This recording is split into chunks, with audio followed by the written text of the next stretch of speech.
Okay, so autofocus is crazy good these days. If I compare the autofocus on the Canon R5 or my Sony a7S III to what I had 10 years ago, it almost feels like cheating. Seriously, it's that good. But the problem is, no matter how good the autofocus is, sometimes manual focus is the only way to go. And manual focus on a gimbal? That's tricky. Because, wait. So I've been using this gimbal, the Zhiyun Crane 2S, for I don't know how long now, a few months, and I love it. But whenever I use this gimbal, my camera is usually set on autofocus. Or it's on manual focus, and then I just set the focus and don't touch it during the shot. But what if you want to change the focus during the shot? Well, that's when you need... Wait, where is it? Oh. Yep. So, this is what you need then, a follow focus or a focus control motor. Different names, same thing. This will allow you to pull focus manually during the shot. Wow.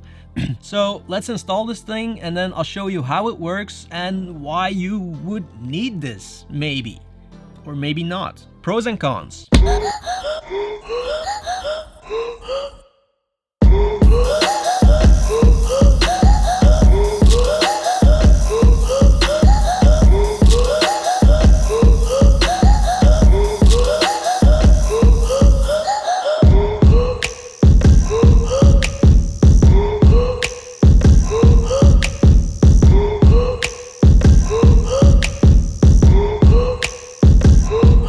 It's super easy to install, guys. Now, it does look a little bit silly because this is my Canon M50 and this gimbal, it's actually too big for such a small camera, but it's just to show you how it works. So it took me like 15 minutes to install, I think, no problem. And now when I turn the wheel on the gimbal, this little motor makes the gear turn and that's connected to the focus ring.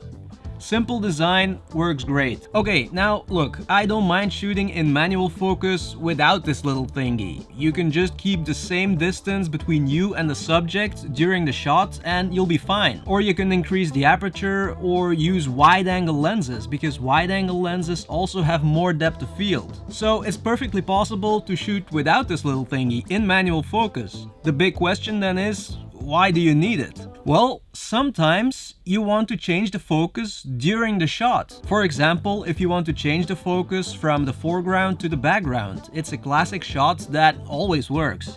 Now, you could do this by using autofocus. I've done it many times and it works because you move from behind an object and the autofocus will automatically shift from what's close to the lens to what's far during the shot. But the problem is that you don't have control. You don't know when the camera will change the focus from close to far away. Maybe you want it sooner or later. And when you do it manually, you have control. You decide when you make that change from close to far. And in some cases, you can't use manual focus at all when you're shooting a group of people, for example. The autofocus, the face detection autofocus on these new cameras, it's awesome, but it doesn't know when you want to change focus. Maybe at some point during the shot you want to change focus from one person to another. Or maybe you want to focus on the background first and then slowly get a person in focus. You know, things like that. And the only way to do that is by pulling focus manually, because often setting the focus is a creative decision and autofocus can't make those decisions.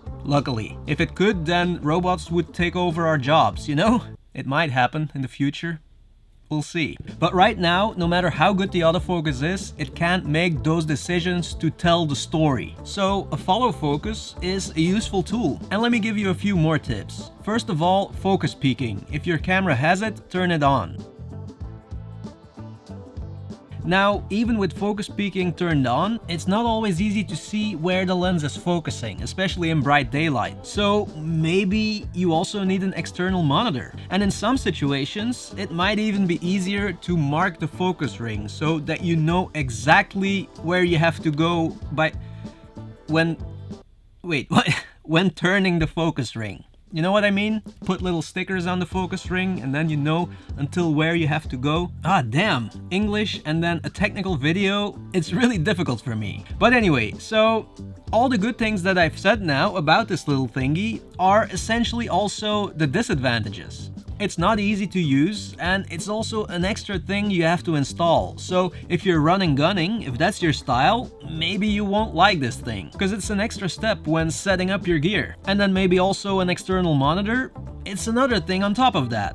You know? So even though this is a super useful little tool, it's not for everyone. It really depends on what your style is, what you like to shoot, how you like to shoot. Like I said, you could just as easily shoot in manual focus without this thing, and just keep the same distance between you and your subject, increase the aperture, use wide-angle lenses. So you don't need this, just to be clear. But sometimes you don't want to use wide-angle lenses, and you want to use a longer lens in manual focus, and you want to change the focus during the shot, just because, yeah, why? Just because it's photography and filmmaking and it's creativity. Why are we even doing it, right? So many creative decisions to make. I mean, sometimes your head just explodes. So it's super useful, but it's not a necessity, not at all. It won't make your videos and your films all of a sudden magically better. And I'm gonna stop talking now because I feel like I'm just yammering on about this and I should have stopped talking.